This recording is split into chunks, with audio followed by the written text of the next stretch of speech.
Hello students, मैं Shri Ram academy से आपकी हिंदी की टीचर।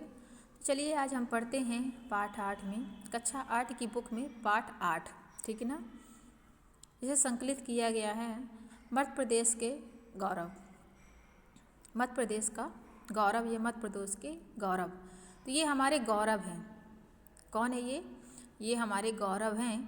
ये शंकर दयाल शर्मा और अटल बिहारी वाजपेयी, ठीक है ना। तो ये हमारे देश के गौरव हैं। तो इन्हीं के बारे में ये पाठ में लिखा गया है। ये मध्य प्रदेश के गौरव। मध्य प्रदेश के 2 शीर्ष व्यक्तियों के गरिमामय व्यक्तित्व का परिचय इसमें दिया जाएगा। उनके विशिष्ट मानवीय गुणों की प्रेरणा लेने वाले भाव जागृत करना, क्रिया विशेषण शब्दों का ज्ञान होगा इसमें, ठीक है। तो चलिए शुरू करते हैं। साहित्य, संस्कृति, साहित्य और राजनीति के क्षेत्र में मध्य प्रदेश के अनेक शीर्ष पुरुष राष्ट्र को दिए हैं, जो अपने अपने क्षेत्र में शीर्ष पर पहुँचे और प्रदेश के लिए गौरव का विषय बने। भोपाल की गुलियाँ दाई गली के मध्यवर्गीय परिवार से देश के राष्ट्रपति पद में सर्वोच्च शिखर पर पहुँचने वाले डॉक्टर शंकर दयाल शर्मा का नाम भी उन्हीं शीर्ष पुरुषों में से एक है, ठीक है ना। ये भारत के राष्ट्रपति भी रह चुके हैं, ठीक है ना, शंकर दयाल शर्मा। तो देखिए, डॉक्टर शंकर दयाल शर्मा का जन्म 19 अगस्त 1918 को हुआ था। उन्होंने अपने यशस्वी जीवन की शैक्षिक यात्रा में स्वयं को मेधावी छात्र के रूप में निरंतर प्रमाणित किया। आपने हिंदी, अंग्रेजी और संस्कृत साहित्य में स्नातकोत्तर उपाधियां प्राप्त प्रथम श्रेणी में प्राप्त की। इन्होंने क्या किया था, इनका जन्म जो है 19 अगस्त 1918 को हुआ था, याद रखें। और इनका जीवन बड़ा यशस्वी था, ठीक है ना। यो स्वयं बहुत ही इंटेलिजेंट स्टूडेंट थे, ठीक है ना। आपने हिंदी, अंग्रेजी और संस्कृत यानी तीनों ही भाषाओं में इन्होंने क्या था, एमए किया था। स्नातकोत्तर मतलब होता है एमए, ठीक है ना। इन्होंने तीनों सब्जेक्ट से एमए करके उपाधियां प्रथम श्रेणी में प्राप्त की थी, फर्स्ट डिवीजन में। लखनऊ विश्वविद्यालय में LLM तथा कैम्ब्रिज विश्वविद्यालय से कानून की PhD की उपाधि प्राप्त करने के उपरांत आपने लखनऊ विश्वविद्यालय में कैम्ब्रिज विश्वविद्यालय लंदन में अध्यापन कार्य किया। इन्होंने 3 सब्जेक्ट से एमए करने के बाद स्नातकोत्तर की उपाधि लेने के बावजूद भी अपनी शिक्षा रोकी नहीं। विश्वविद्यालय में इन्होंने LLM तथा कैम्ब्रिज विश्वविद्यालय से कानून में PhD की उपाधियां प्राप्त की, है ना। और आपने लखनऊ विश्वविद्यालय में, कैम्ब्रिज विश्वविद्यालय में, लंदन में अध्यापन किया, यानी कि क्या किया, अध्यापन किया, पढ़ा। काव्य, शास्त्रीय संगीत और साहित्य में उनकी रुचि तो थी ही, खेल कूद और क्रीड़ाओं में भी उनकी गहरी दिलचस्पी थी। इनको यानी कि काव्य में यानी कविता में, शास्त्रीय संगीत और साहित्य यानी यही उपन्यास, साहित्य, काव्य, इनमें इनकी विशेष रुचि थी, ठीक है ना। और इसके साथ ये खेल कूद क्रीड़ाओं में भी दिलचस्पी रखते थे। वे तैराकी में लखनऊ में विश्वविद्यालय में चैंपियन हुए। तैराकी समझते हैं ना, तैरने में, ठीक है ना। प्रतिष्ठित भारतीय हमारे चिंतन की मूल धारा व देशमणि इनके द्वारा लिखी पुस्तक है। इन्होंने पुस्तक भी लिखी थी, देखिए। प्रतिष्ठित भारतीय हमारे चिंतन की मूल धारा, देश के मणि इनके द्वारा लिखी गई पुस्तकें हैं। तो ठीक है ना। इनकी जब हम जीवनी लिखेंगे तो इनके जन्म और इनकी शिक्षा और इनकी रचनाएं और इनकी भाषा शैली कैसी थी, इन्होंने शिक्षा कहाँ प्राप्त की थी, इसका विशेष ध्यान रखें आप लोग लिखने में, ठीक है ना। इन्होंने विभिन्न देशों द्वारा मानद उपाधियों को विभूषित थे, ठीक है ना। हमारे राष्ट्रपति जो थे, अगर हम आज से नहीं, स्टार्टिंग से स्वतंत्रता के बाद भी देखा जाए तो जितने ही राष्ट्रपति हमारे बने हैं वो सब महान विभूतियाँ थे। उनमें से एक शंकर दयाल शर्मा भी थे। अब देखिए, जिन्होंने इतनी शिक्षा प्राप्त की, कई उपाधियां प्राप्त की, PhD किया और कहते हैं उसके बाद भी अपना अध्यापन जारी रखा। उनकी देखिए, उन्होंने पुस्तक की भी रचना की, है ना। तो जो महान विभूति होते हैं, शीर्ष पुरुष होते हैं, बहुत ही एजुकेट और बहुत ही प्रतिभाशाली व्यक्ति होते हैं, ठीक है ना। तो इनसे आप अपने जीवन में कुछ उतारिए कि हमारे जो मध्य प्रदेश के जो गौरव हैं डॉक्टर शंकर दयाल शर्मा जो हमारे राष्ट्रपति भी रह चुके हैं, तो उनके जीवन से कुछ चीज़ें हम अपने जीवन में भी उतारें। इन पाठों का हिंदी में, अंग्रेजी में और संस्कृत में देना जो सरकार का, राज्य सरकार का, केंद्र सरकार का यही यथार्थ होता है कि बच्चे भी अपने जीवन में इन चीज़ों को अवतरित करें, यानी अपने जो जीवन का चरितार्थ है ना, तो उसको इस तरह से निरूपित करें। आया समझ में? फिर आगे देखिए, डॉक्टर शर्मा ने 7 नवंबर 1948 की सीहोर की एक विशाल जनसभा में विलीनीकरण आंदोलन के लिए जन आह्वान के साथ अपने सार्वजनिक जीवन को प्रारंभ किया। इनका जो पहला सार्वजनिक जीवन था, अभी तक यह क्या अपने लिए सब कुछ कर रहे थे, ठीक है, लेकिन उन्होंने 7 नवंबर 1948 में, कब? 7 नवंबर 1948 को सीहोर के एक विशाल जनसभा में, सीहोर, ये सीहोर कहाँ आता है? मध्य प्रदेश, भोपाल के पास सीहोर आता है। तो यहाँ पे क्या है, ये विशाल जनसभा में विलीनीकरण में आंदोलन के लिए जन आह्वान के साथ अपने आप को सार्वजनिक जीवन में प्रारंभ किया, यानी शुरुआत की। इस आंदोलन के सिलसिले में इन्हें जेल की यात्रा भी करनी पड़ी। आप 1952, 1957 और 1962 में मध्य प्रदेश विधानसभा के सदस्य भी निर्वाचित हुए। कब कब हुए? 1952, 1957 और 1962 में विधानसभा के सदस्य भी निर्वाचित हुए। आप 1952 में तत्कालीन भोपाल राज्य के प्रथम मुख्यमंत्री के पद पर रहे। कब? 1952 में ये विधानसभा के सदस्य इसलिए रहे क्योंकि मुख्यमंत्री के पद पर ही रहते, है ना। विधानसभा सदस्य होना यानी कि मुख्यमंत्री के पद पर ही होना होता है, ठीक है। उसके बाद, उसके पश्चात मध्य प्रदेश राज्य के शिक्षा, विधि, लोक निर्माण, वाणिज्य मंत्री भी रहे, ठीक है ना। ये 1952 में तत्कालीन भोपाल राज्य के मुख्यमंत्री हुए और इसके बाद ये तत्पश्चात मध्य प्रदेश राज्य के शिक्षा और विधि, लोक निर्माण और वाणिज्य के मंत्री भी रहे। यानी कि बहुत सारे उपाधियां और पद इन्होंने धारण किया और उनमें रहते हुए अच्छा कार्यभार सामने प्रस्तुत किया। डॉक्टर शर्मा 1967 में मध्य प्रदेश कांग्रेस कमेटी के अध्यक्ष बने। वे 1971 तथा 1980 में भोपाल के लोक सभा के सदस्य भी निर्वाचित हुए, ठीक है ना। अब क्या हुए? डॉक्टर शर्मा ने 1967 में मध्य प्रदेश की कांग्रेस कमेटी के अध्यक्ष बने और 1971 में इन्होंने क्या किया? 71 तथा 1980 में भोपाल के लोक सभा सदस्य में निर्वाचित हुए, ठीक है। 1972 में डॉक्टर शर्मा कोलकाता में हुए कांग्रेस अधिवेशन में कांग्रेस दल के राष्ट्रीय अध्यक्ष बने। 1974 में 1974 से 77 तक, यानी कि 2 वर्ष, ठीक है ना। इन्होंने क्या किया? 3 वर्ष आप तक भारत सरकार के संचार मंत्री रहे। आपने आंध्र प्रदेश और पंजाब और महाराष्ट्र के राज्यपाल पदों की गरिमा को भी बढ़ाया। इन्होंने आंध्र प्रदेश और पंजाब और महाराष्ट्र यानी तीन देशों का इन्होंने क्या किया? गौरव बढ़ाया राज्यपाल के पद पर रहकर।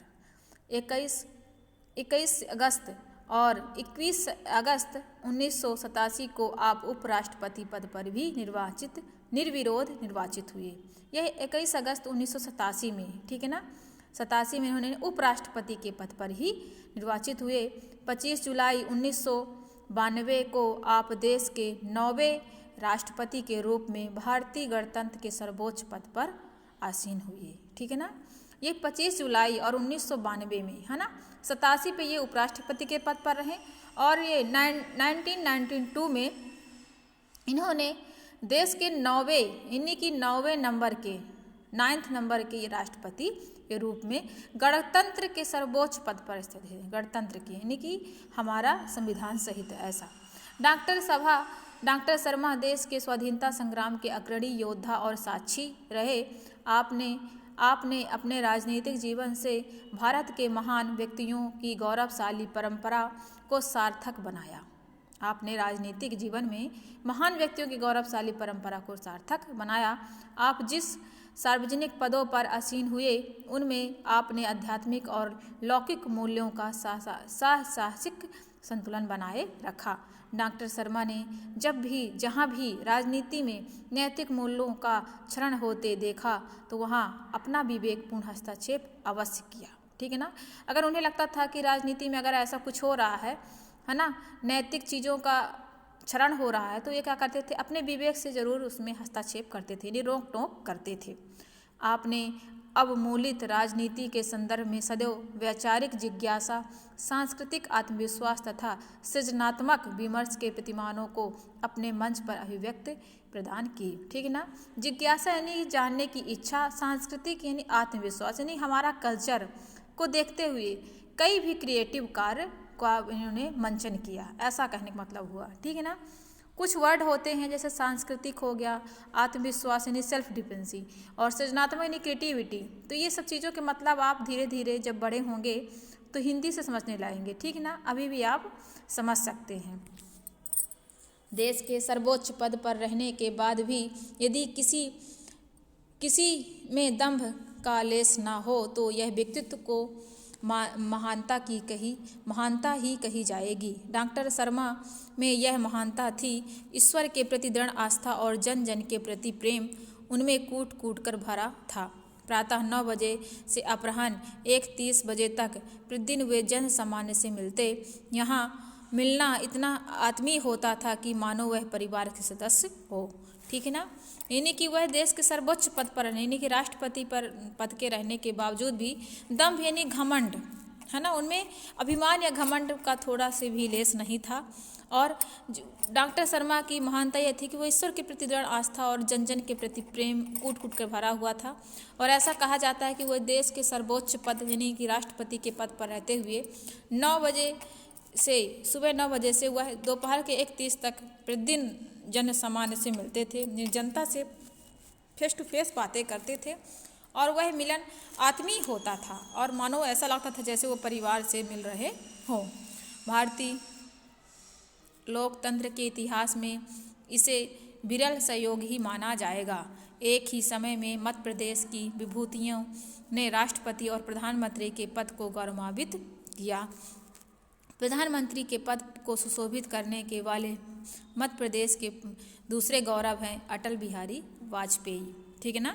अब देखिए डॉक्टर शंकर दयाल शर्मा के बाद अब जो मध्य प्रदेश के जो दूसरे गौरव हैं वो हैं अटल बिहारी वाजपेयी। तो अब इनके बारे में हम पढ़ते हैं। महात्मा गांधी के अंग्रेजों भारत छोड़ो आंदोलन में किशोरावस्था में भाग लेकर 24 दिनों की जेल यात्रा करने वाले अटल बिहारी वाजपेयी का जन्म ग्वालियर जिले के एक साधारण सी जगह सिंधे की छावनी में 25 दिसंबर 1925 को हुआ। ठीक है ना। 25 दिसंबर 1925 को हुआ। कहाँ पर? सिंधे की छावनी में। इनकी माता कृष्णा देवी धार्मिक संस्कारों वाली महिला थी। घर में पठन पाठन का वातावरण था। घरेलू संस्कारों का प्रभाव बालक पर पड़ना ही था। अटल जी सहज सरल और भावुक हृदय के धनी बन गए।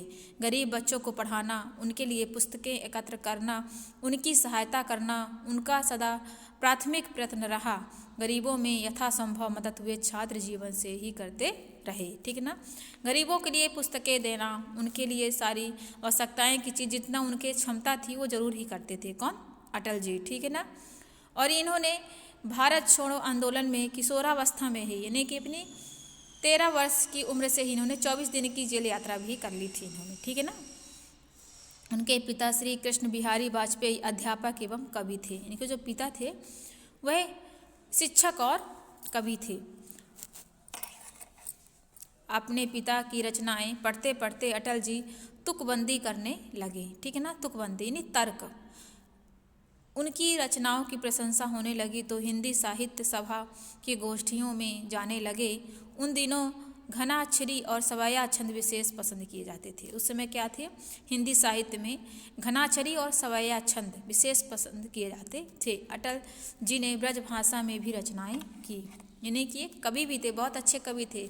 जब इनकी मृत्यु हुई थी तो अभी की बात है, तो इनके कई जब इनकी कविताएं इनके उसमें जब वीडियो दिखाया जा रहा था टीवी में सभी में तो न्यूज़ वगैरह में, तो इनकी जो कविताएं थी बहुत अच्छी थी।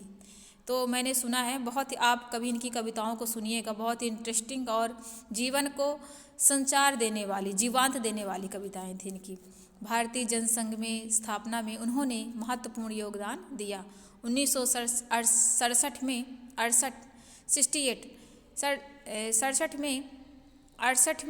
1973 तक वे उसके राष्ट्रीय अध्यक्ष रहे। 1973 तक ये उसके राष्ट्रीय अध्यक्ष रहे।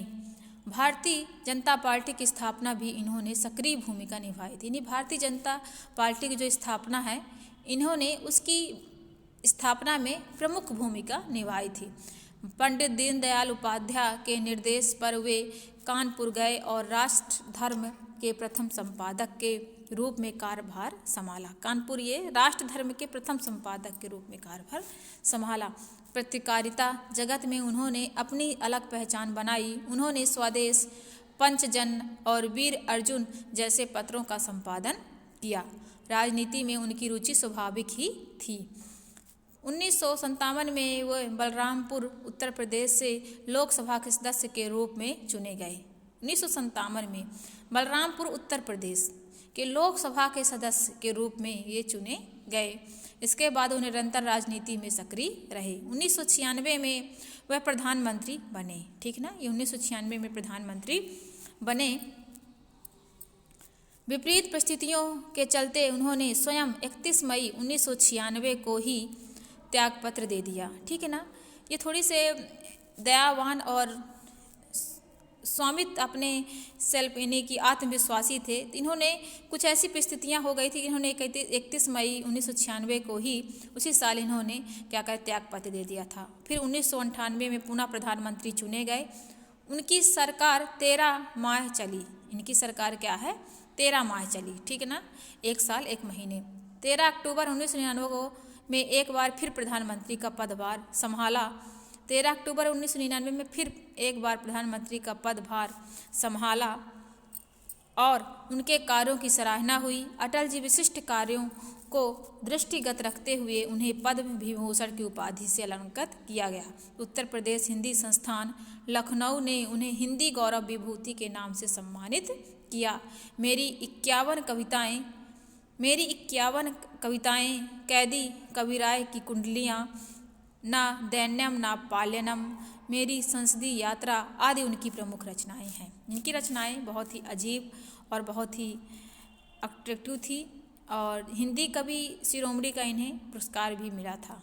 ठीक है, अपनी भाषा शैली और तथ्य प्रस्तुति की अनूठी कला के कारण अटल जी संसद में ही नहीं, संसद के बाहर ही इतने ही लोकप्रिय थे कि सांसद ही नहीं, जन सामान्य भी उन्हें सुनने के लिए ललायित रहते हैं। उनके भाषण काव्यमय, साहित्यिक और प्रेरक होते हैं। वे समय अनुकूल, श्रोताओं और सभाओं में भाव जगने में भी समर्थ होते हैं। मध्य प्रदेश के गौरव डॉक्टर शंकर दयाल शर्मा और अटल बिहारी वाजपेयी दोनों ही अध्यापन में जुड़े रहे। दोनों की रुचि, ज्ञान और दान एक सी थी। ठीक है ना, तो ये कहा दो जो गौरव थे अपने देश के, अटल बिहारी वाजपेयी और डॉक्टर शंकर दयाल शर्मा जो राष्ट्रपति भी रह सके, हाँ, और इन्होंने प्रधानमंत्री रहा और ये कभी भी रहे।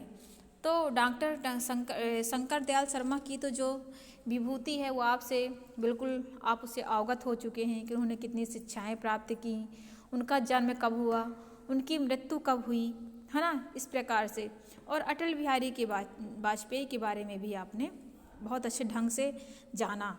ठीक है, तो अब हम इनकी जीवनी के लिए आपको बोलेंगे कि आप इनकी जीवनी जो है अच्छे से देख लें, राइट कर लें और शायद क्वेश्चन पेपर में आपके आए भी। ठीक है ना, तो इनकी जीवनी जिस प्रकार से दी गई है, तो पहले जन्म, इनकी शिक्षा, इनके माता पिता का नाम और फिर इनकी भाषा शैली, इनकी रचनाएं और बड़े ढंग से या तरीके से लिखें आप। ठीक है, तो सो स्टूडेंट्स, थैंक यू।